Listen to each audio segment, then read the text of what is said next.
हो गया हूं।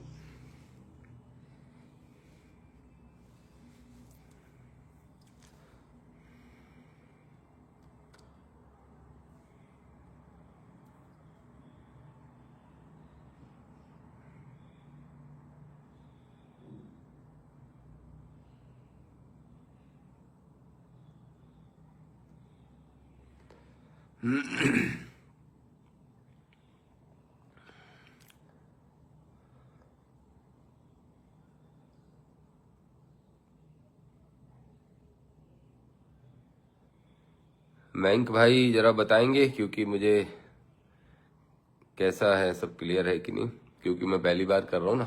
ओके, आपका मैसेज देख लिया मैंने।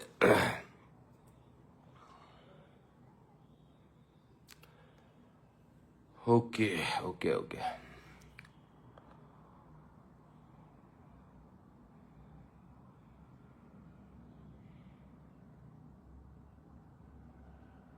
सम्मानीय साथियों, मैं इस समय मध्य प्रदेश से बाहर हूं और बाहर होने के कारण मेरी सोशल मीडिया की टीम या हमारे साथी मेरे साथ में नहीं है, और उनके साथ ना होने के कारण मैं पहली बार स्वयं फेसबुक लाइव कर रहा हूं स्वयं। अदरवाइज वो तैयारी करके देते हैं और मैं सिर्फ आप तक संदेश पहुंचाने का काम करता हूं। बंधुओं, बहुत महत्वपूर्ण विषयों पर बातचीत करने के लिए मैं आपके बीच में उपलब्ध हुआ हूं। सबसे पहले तो जो कल रैली हुई है इंदरगढ़ के अंदर, उसके संबंध में बात करना चाहता हूं। आजाद समाज पार्टी भीम आर्मी के सभी साथियों को, और जो अभी आजाद समाज पार्टी भीम आर्मी में नहीं है और जो कल के दिन हमारे पार्टी और हमारे संगठन का हिस्सा बनेंगे या इस विचारधारा के साथी हैं, उन सब ने भी जो सहयोग किया, उन सब के लिए बहुत बहुत धन्यवाद। मैं स्पष्ट तौर पे कहना चाहता हूं कि निश्चित रूप से कल की रैली ऐतिहासिक हुई है। जो संदेश हम देना चाहते थे मध्य प्रदेश की सरकार को, आडंबर, पाखंड और जातंकवाद के खिलाफ जो हुंकार भरना चाहते थे, उसमें आप सबकी मेहनत से हमको सफलता, हम सब साथियों को, आपको, हमको मिली है। मैं सबसे पहले तो धन्यवाद दूंगा कल की रैली के लिए नगीना से सांसद, आजाद समाज पार्टी भीम आर्मी के चीफ और शोषित वंचित दबे कुचलों की इस देश के अंदर राष्ट्रीय स्तर पर इकलौती आवाज आदरणीय भाई चंद्रशेखर आजाद जी को, राष्ट्रीय अध्यक्ष जी को, जिन्होंने बहुत कम समय में ये कार्यक्रम भी दे दिया और कार्यक्रम में भी वो सारी बातें, वो सारे मुद्दे पे चर्चा करके सभी साथियों का उत्साह बढ़ाने का काम किया और आडंबर, पाखंड और जातिवादी सोच के खिलाफ एक हुंकार भरने का काम किया। इसलिए आदरणीय भाई चंद्रशेखर आजाद जी को बहुत बहुत धन्यवाद देना चाहता हूं। उनका मन बड़ा है, उनकी सोच बड़ी है, उनका लक्ष्य बड़ा है, और जैसा मैंने कल कहा था, वही बात फिर से कहूंगा कि बहुजन नायक कांसीराम साहब के बाद, मान्यवर साहब के बाद, अगर किसी को इस देश में उम्मीद है बहुजन मूवमेंट के लोगों को, तो राष्ट्रीय स्तर पर आदरणीय भाई चंद्रशेखर आजाद जी से ही है। और मुझे पूरा विश्वास है कि उन उम्मीदों को खरा उतरने के लिए वो रात दिन एक तो कर ही रहे हैं, अनेक संघर्ष झेल रहे हैं, शारीरिक संघर्ष झेल रहे हैं, गोलियां खा रहे हैं, सब कुछ कर रहे हैं, लेकिन उनका जो लक्ष्य है, क्योंकि जीवन में लक्ष्य ही सबसे महत्वपूर्ण होता है, और जब तक लक्ष्य पूरा नहीं हो तब तक उस इंसान को कोई नुकसान भी नहीं पहुंचा सकता और रोक भी नहीं सकता। इसलिए भाई चंद्रशेखर आजाद जी, मैं गर्व से कहता हूं कि आप इस लक्ष्य को पूरा करने के लिए जितना काम कर रहे हैं, इस देश में कोई दूसरा नहीं कर सकता। बहुजनों की आवाज बनके, शोषित वंचित दबे कुचलों की आवाज बनके ना सिर्फ भारतीय संसद के अंदर पहुंचे, बल्कि सड़कों पे भी लड़ाई लड़ने का काम भी आपसे ज्यादा कोई नहीं करता। इसलिए कल के इंदरगढ़ की रैली में पहुंचने के लिए, सब साथियों का उत्साह बढ़ाने के लिए, सभी नेता साथियों का उत्साह बढ़ाने के लिए और आडंबर, पाखंड और जातिवादी घटनाओं के खिलाफ हुंकार भरने के लिए आपको बहुत बहुत धन्यवाद। आदरणीय रविंद्र भाटी जी, जो आजाद समाज पार्टी के राष्ट्रीय महासचिव हैं, मेरे भाई के समान हैं।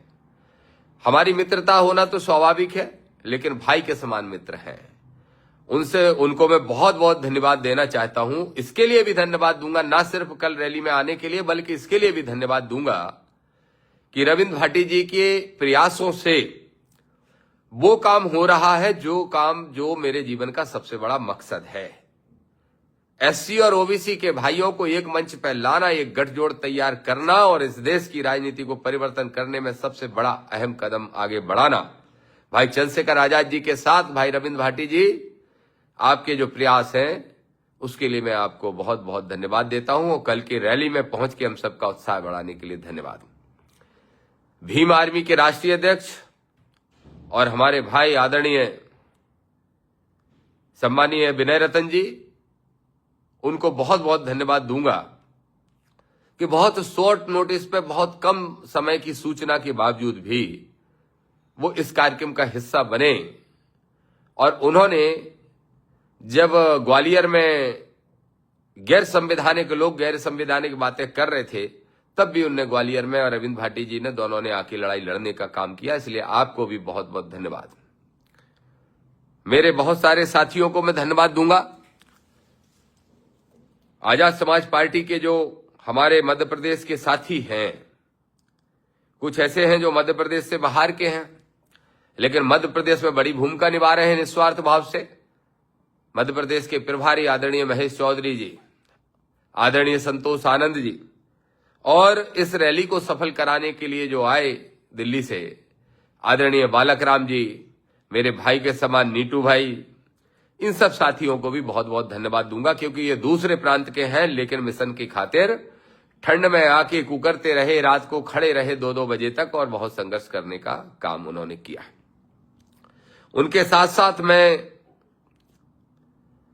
आजाद समाज पार्टी के प्रदेश अध्यक्ष भाई सत्येंद्र विद्रोही जी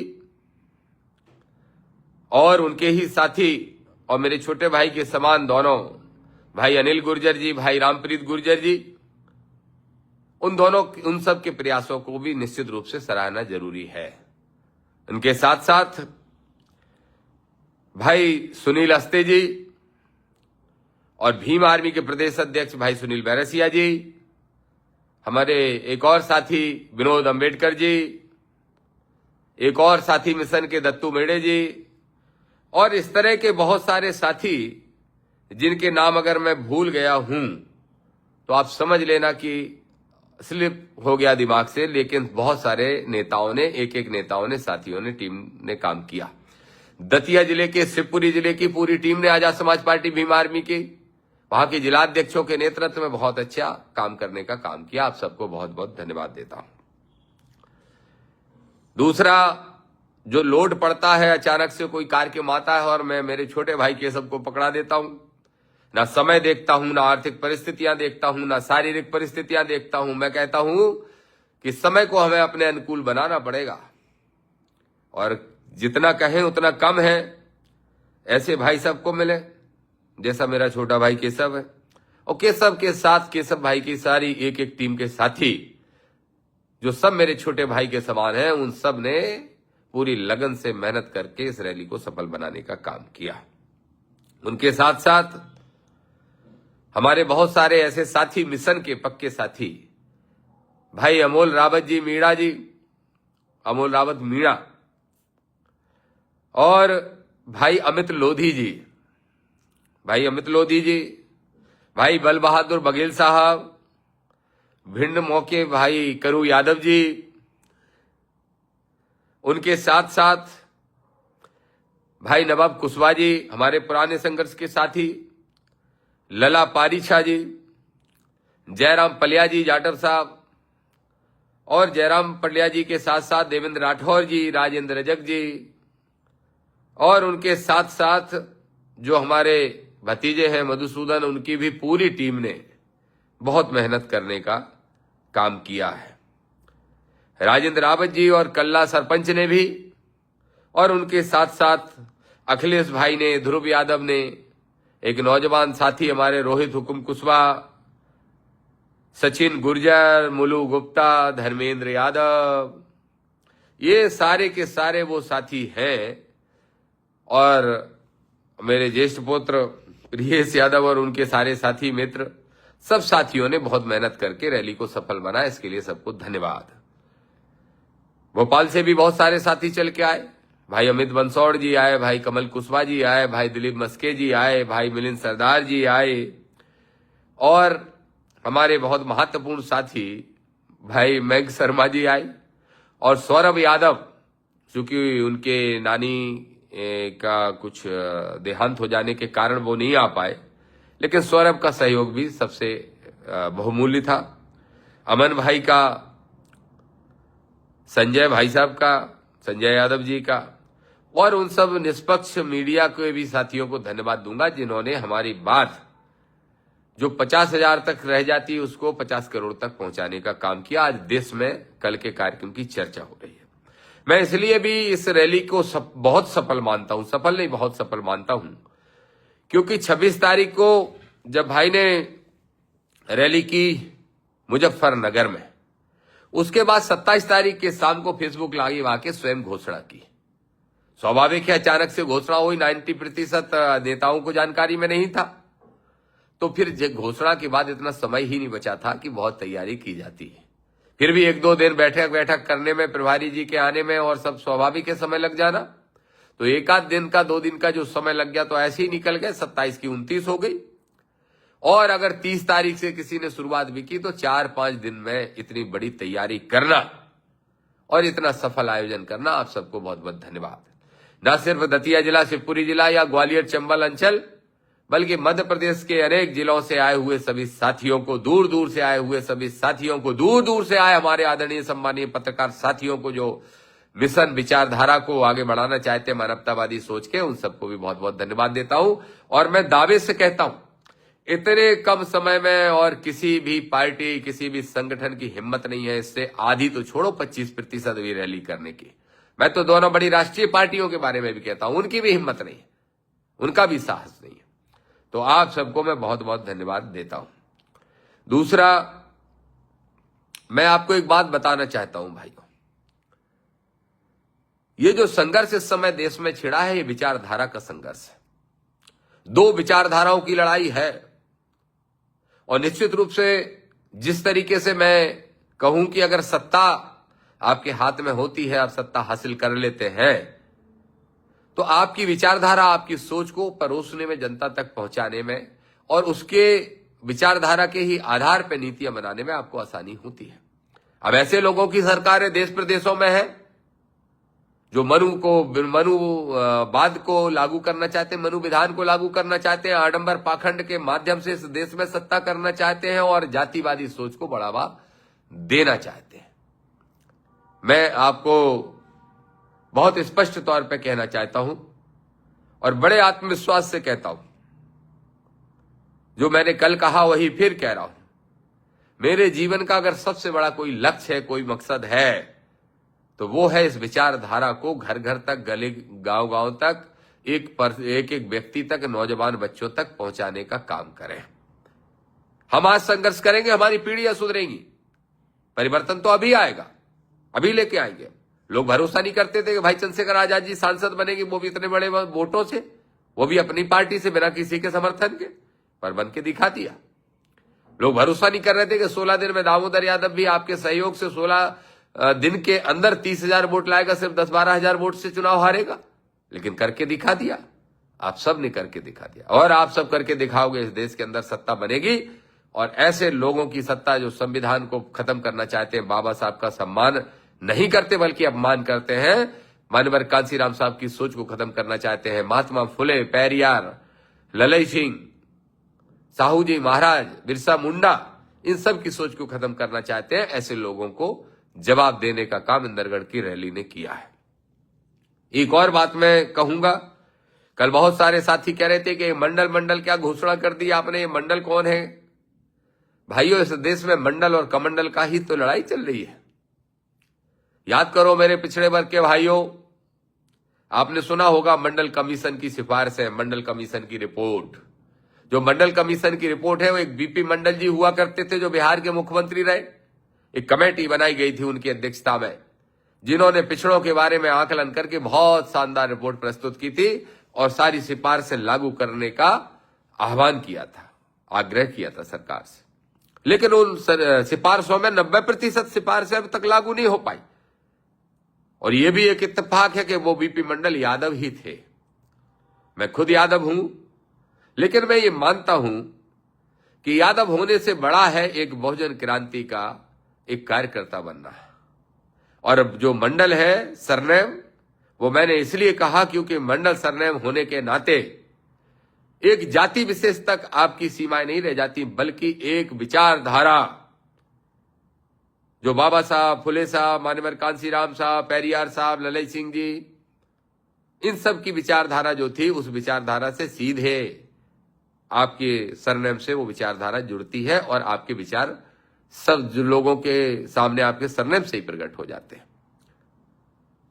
और इसीलिए मैं चाहता हूं कि मेरा प्रयास है कि इस देश के अंदर SC ST OBC का गठबंधन बने। इस प्रदेश में हम इसकी शुरुआत करें, मध्य प्रदेश में ऐतिहासिक कदम उठाएं। कभी आदिवासी भाई पे पेशाब कर दी जाती है, कभी कुशवा भाई पे मंदिर के अंदर पैर धुलवा के पानी पिलाने के लिए, पैर धुला हुआ पानी पीने के लिए मजबूर किया जाता है, पिलाया जाता है।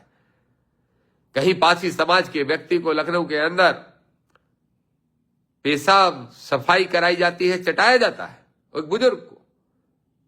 कहीं हमारे ही अंचल के अंदर किसी नौजवान लड़के को बोलते हैं कि चिन्ना मिर्च पी लो और पेशाब पिलाने का प्रयास किया जाता है। सोचिए जरा कैसी घटना है। इटावा में अगर कोई कथावाचक जाता है भागवत पढ़ने, वही भगवान श्री कृष्ण की कथा जिसमें यादव कहते हैं हम कृष्ण वंशज हैं, तो भागवत पढ़ने पे उसकी चोटी काट दी जाती है, चोटी। कहीं लोधी भाई को रोक दिया जाता है, लोधी बहन को, कुर्मी बहन को कथा पढ़ने से रोक दिया जाता है, यही कथा भागवत की। कहीं पाल समाज को, कहीं कुशवा समाज को, कहीं कुर्मी समाज को लगातार अपमानित किया जा रहा है। गुर्जर समाज के एक अच्छे वाले बाबा हैं, उनके आश्रम को तोड़ने का प्रयास करने से लेके पता नहीं क्या क्या किया जा रहा है। तो इसलिए मैं आज आपके बीच में लाइव आया हूं मेरे भाइयों, कि जब तक SC ST और OBC की एक मुट्ठी नहीं बनेगी, एकता नहीं बनेगी, तब तक इस देश के अंदर हम प्रयास करते रहेंगे, लेकिन परिवर्तन नहीं आएगा, सत्ता हमसे बहुत दूर रहेगी। इसलिए मैं कहता हूं SC पे रोज जुल्म, ST पे भी रोज जुल्म, और झूठे ठसक के ठाकुर हमारे भाई, चाहे यादव हो, चाहे गुर्जर हो, चाहे जाट हो, चाहे दांगी हो, चाहे रावत हो, चाहे मीणा हो, चाहे कुर्मी हो, चाहे लोधी हो, ये जो अपने आप को ठाकुर मानते हैं, ये मनुवादी आपको ठाकुर नहीं मानते, क्योंकि उनकी वर्ण व्यवस्था के हिसाब से तो आप शूद्र हो। और शूद्र हो तो जब वो सत्ता में आए तो उसने अपनी औकात दिखा दी। जब तक वो SC भाइयों पर अन्याय अत्याचार कर रहे थे या आपसे ही करवा रहे थे और आप उनकी बातों में आके कर रहे थे, तब तक उनके लिए सब ठीक था। लेकिन जैसे ही वो सत्ता में आए और आपको ये गलतफहमी हुई कि ये सत्ता तो हिंदुत्व के नाम पे, राष्ट्रवाद के नाम पे हमने बनाई है वोट देके, और बनाते भी आप ही लोग। और जब आप इस मगरूर हुए, इस घमंड में चूर हुए, तो उन्हें आपका घमंड तोड़ने के साथ साथ आपको हैसियत दिखाने का काम कर दिया। जातिगत आधार पर आपके साथ भी वही घटनाएं की जो एक जाटव, अहरवार, जांगड़ा, बाल्मीक, महार, बलाई,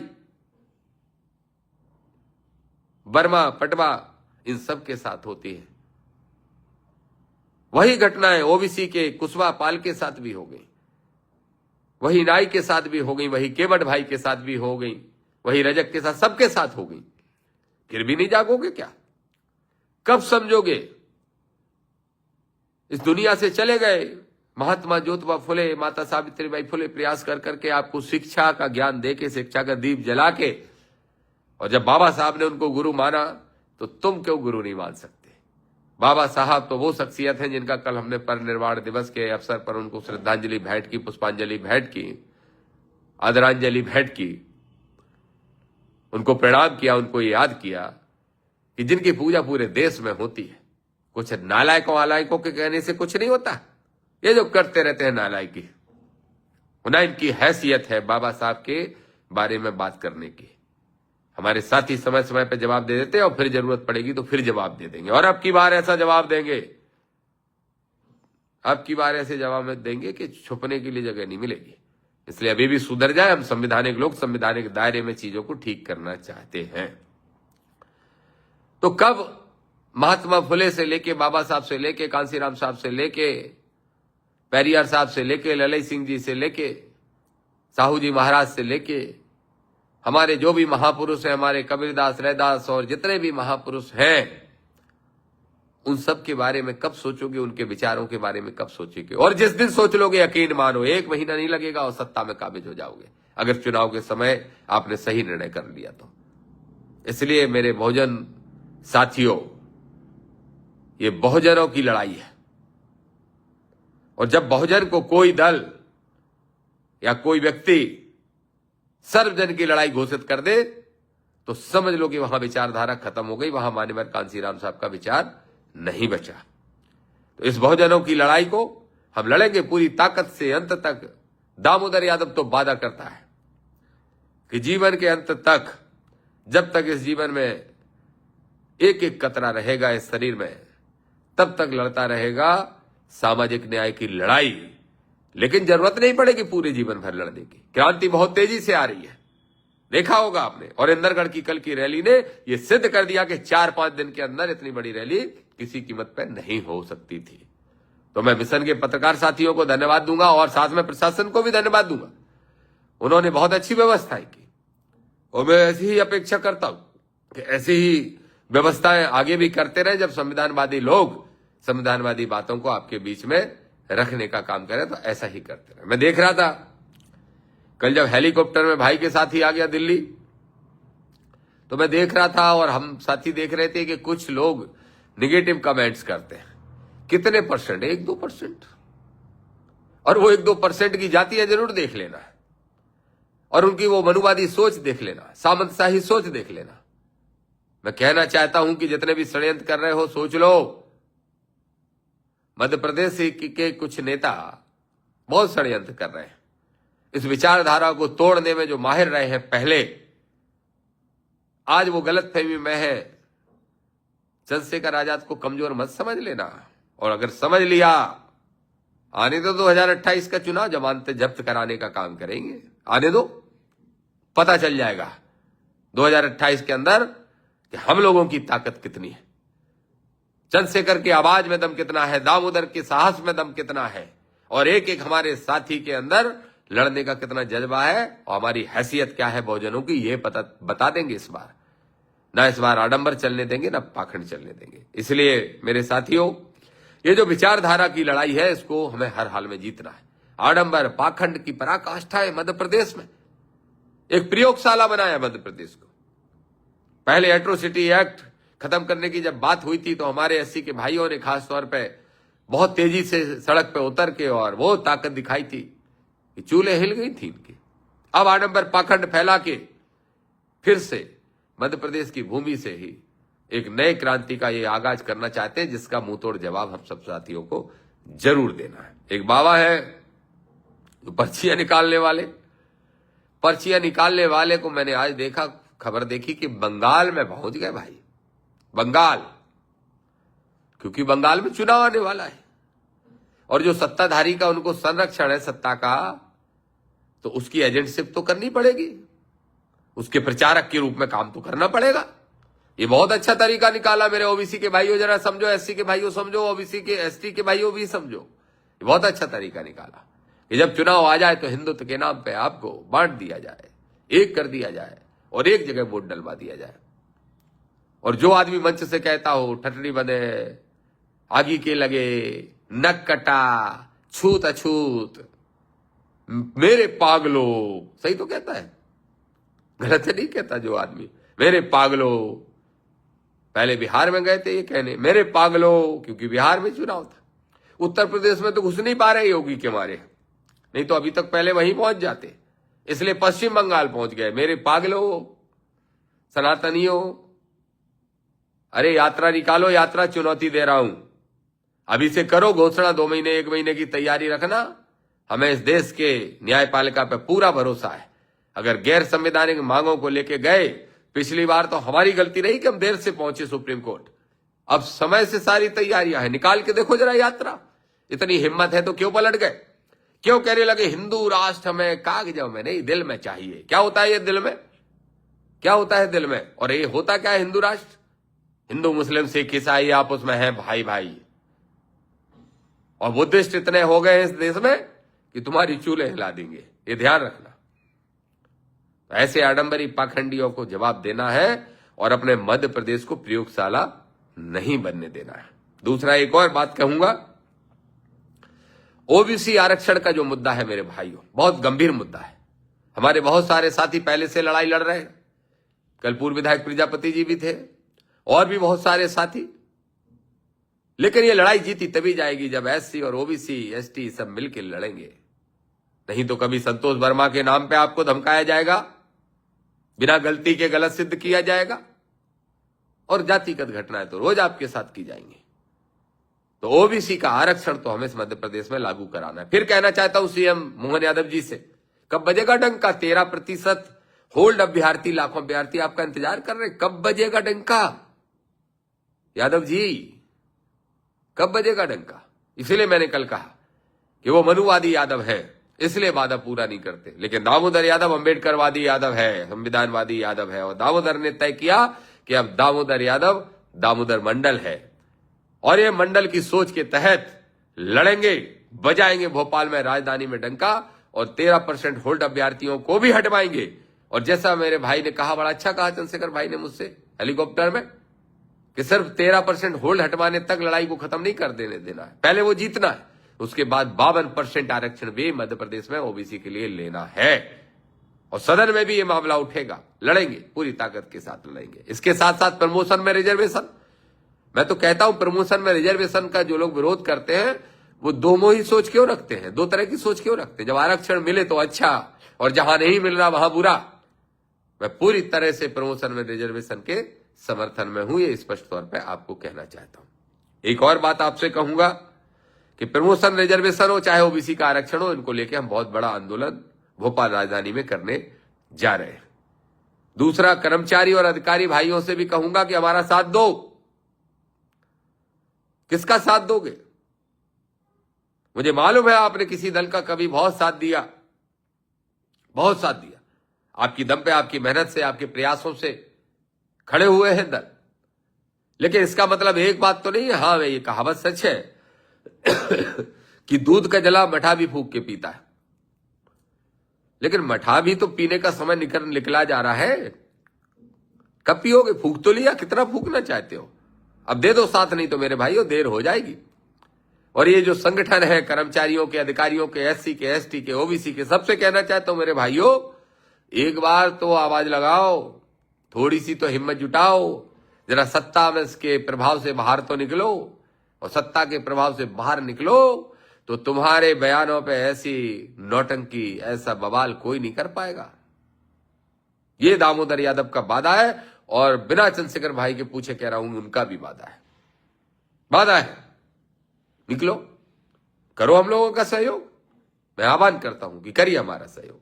इसके साथ साथ एक बात और कहूंगा कि अगले कार्यक्रम कब होंगे, अभी थोड़ा सा 1-2 दिन आराम कर लीजिए, ज्यादा दिन आराम नहीं करने दूंगा।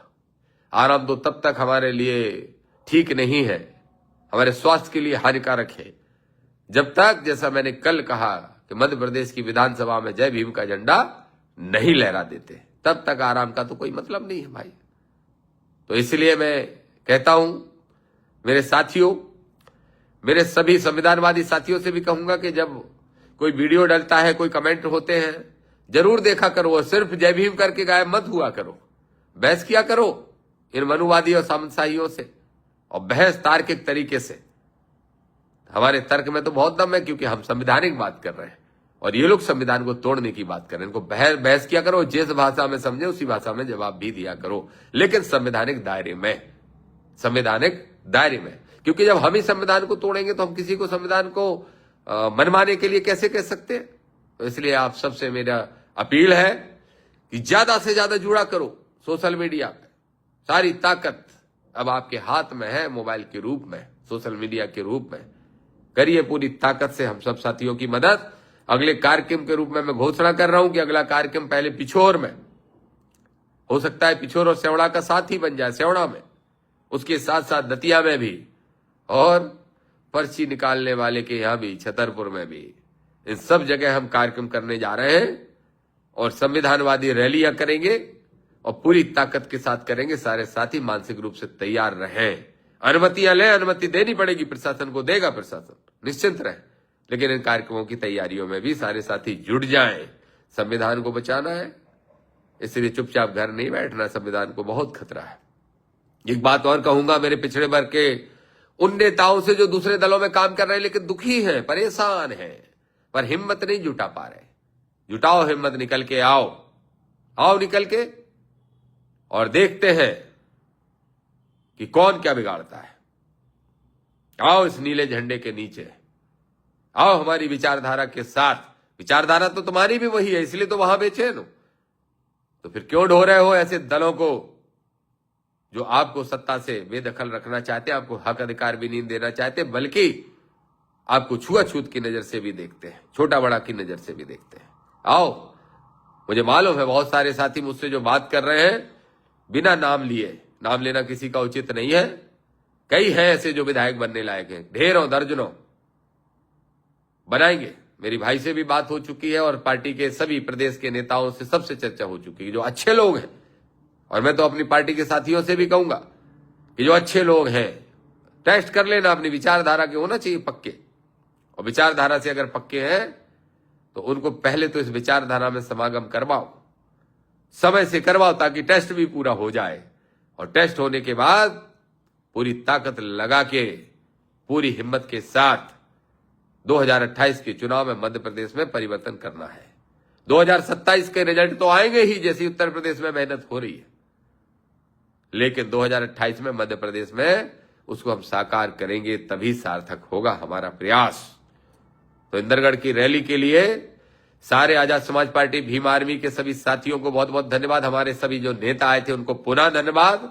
सभी पत्रकार साथियों को बहुत बहुत धन्यवाद। प्रशासन के लोगों को, खासतौर पर पुलिस प्रशासन को बहुत बहुत धन्यवाद। अच्छा काम किया आपने।